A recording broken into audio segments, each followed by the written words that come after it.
అందరికీ నమస్కారం. ఈరోజు మన రెసిపీ పులిహార కొబ్బరి పచ్చడి. అయితే ఈ రెసిపీ చేసేద్దామా? ఒక మిక్సీ జార్ తీసుకుని దానిలో 3 పచ్చిమిరపకాయలు వేసుకున్నాను, కప్పు కొబ్బరి తురుమును వేసుకున్నాను, పావు టీ స్పూన్ పసుపును వేసుకుంటున్నాను. మీకు కావాలంటే 3 కంటే ఎక్కువ పచ్చిమిరపకాయలు కూడా వేసుకోవచ్చు. నేను 3 వేసుకున్నాను. తగినంత ఉప్పు వేసుకుంటున్నాను. పచ్చిమిరపకాయలు గ్రైండ్ అయ్యేలాగా జస్ట్ కొంచెం సేపు మాత్రమే గ్రైండ్ చేసుకోండి, ఎక్కువగా గ్రైండ్ చేయొద్దు. ప్యాన్ తీసుకొని 1 టేబుల్ స్పూన్ ఆయిల్ వేసుకుంటున్నాను. 2 టీ స్పూన్ల శనగపప్పును వేసుకుంటున్నాను.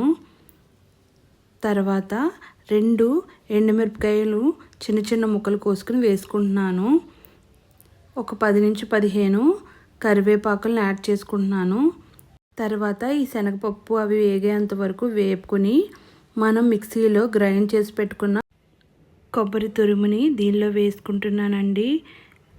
పోపులు అవి కలిసేలా మొత్తం కలుపుకోవాలండి. ఒక 30 సెకండ్స్ నుంచి 1 మినిట్ లోపు కలుపుకొని స్టవ్ ఆఫ్ చేసుకోవాలండి. ఫైనల్గా అయితే పచ్చడి అయితే చాలా టేస్టీగా ఉంటుందండి. పుల్ల పుల్లగా కమ్మ కమ్మగా మధ్యలో ఆ శనగపప్పు తగులుతూ ఉంటే తింటూ ఉంటే ఒట్టి రైస్లోనే కలుపుకుని తింటే చాలా టేస్టీగా ఉంటుంది. మీరు తప్పకుండా ట్రై చేయాల్సిన రెసిపీ. అయితే ఇది చల్లారిపోయాక ఒక ప్లేట్లో వేసుకొని లేదా గిన్నెలో వేసుకొని నిమ్మకాయ పిండి ఈ నిమ్మకాయ కలిసేలా మొత్తం అంతా కలిపేసి సర్వ్ చేసుకోండి. ఫైనల్గా అయితే పులిహార కొబ్బరి పచ్చడి రెడీ అండి. మీకు మా వీడియో నచ్చినట్లయితే లైక్ చేయండి, షేర్ చేయండి, సబ్స్క్రైబ్ చేయండి.